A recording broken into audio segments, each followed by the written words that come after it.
At Sierra, discover great deals on top brand workout gear, like high-quality walking shoes, which might lead to another discovery. 40,000 steps, baby. Who's on top now, Karen? You've taken the office step challenge a step too far. Don't worry, though. Sierra also has yoga gear. It might be a good place to find your zen. Discover top brands at unexpectedly low prices. Sierra, let's get moving.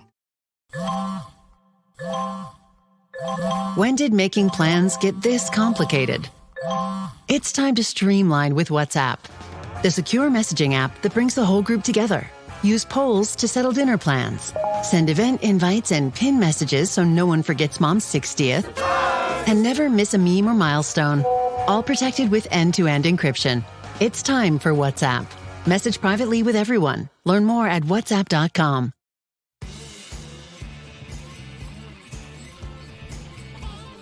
Hello and welcome. I'm Ryan Clark, the Oregon State Beavers beat writer for the Oregonian, and you're listening to Beavers Beat. Pressure is building in Corvallis.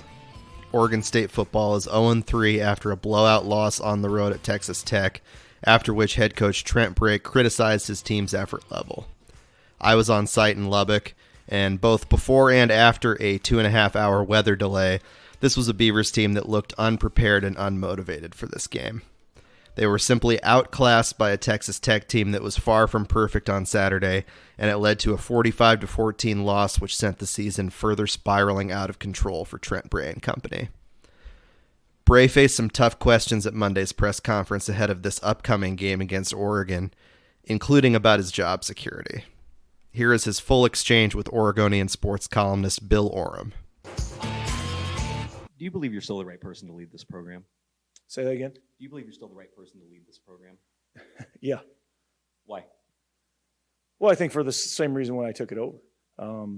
That's love this place, love this program. I think we got good coaches.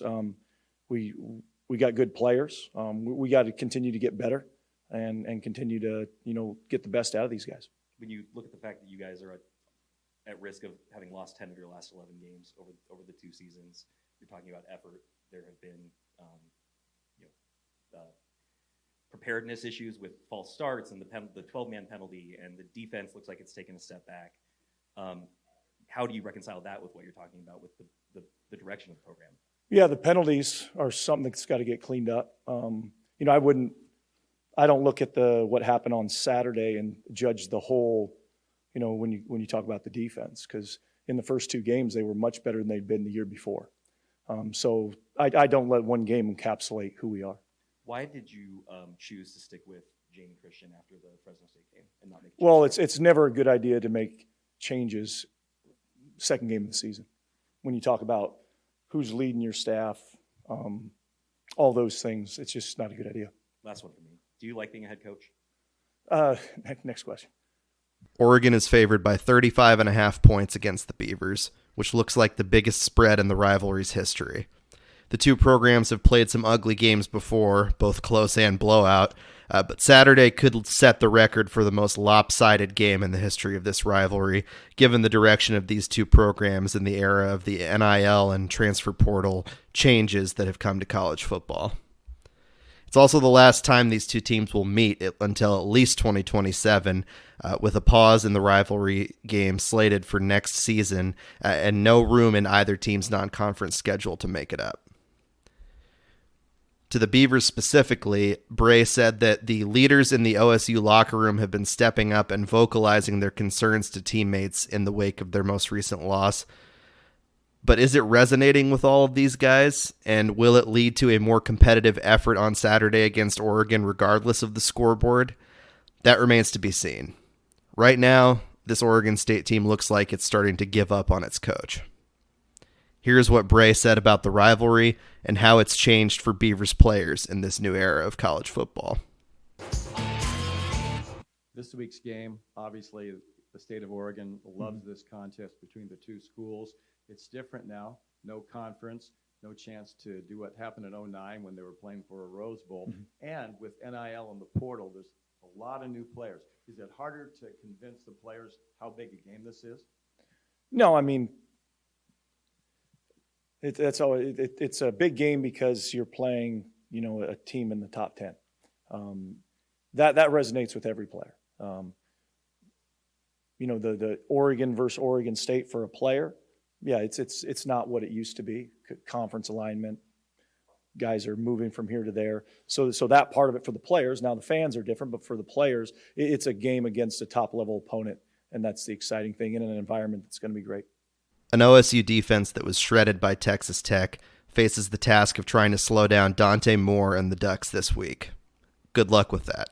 Moore looks like a Heisman contender, and he has elite athletes to throw to, including Malik Benson, Kenyon Sadiq, and freshman wideout DeCorian Moore, whose status is rumored to be up in the air after a reported injury at practice. The Ducks' young running backs have been a force as well, even with veteran starter Noah Whittington sidelined due to injury last week against Northwestern. Whoever the Ducks trot out there on Saturday, it's going to be a hostile environment in Austin and certainly the most talented team that Oregon State has played thus far. But despite the uphill battle this team faces in terms of both talent and atmosphere when it travels to Eugene, Trent Bray said he remains confident in this group of Beaver players. Ron alluded to the disparity in resources between you guys and Oregon at this point. What gives you confidence or hope that your team can compete, given the state of these two programs?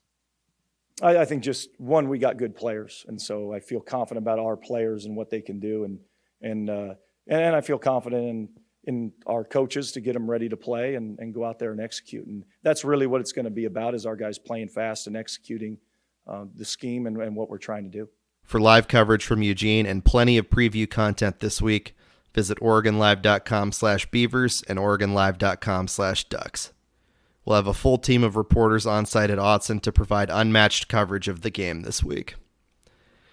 You can follow me on X and Blue Sky at Ryan T. Clark, and be sure to submit your questions for this week's Oregon State mailbag either on social media or via email at rclark, that's Clark with an E, at Oregonian.com.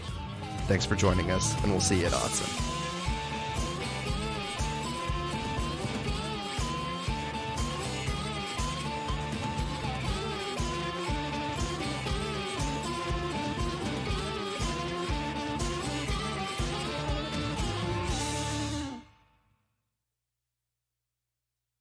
Popsicles, sprinklers, a cool breeze. Talk about refreshing. You know what else is refreshing this summer?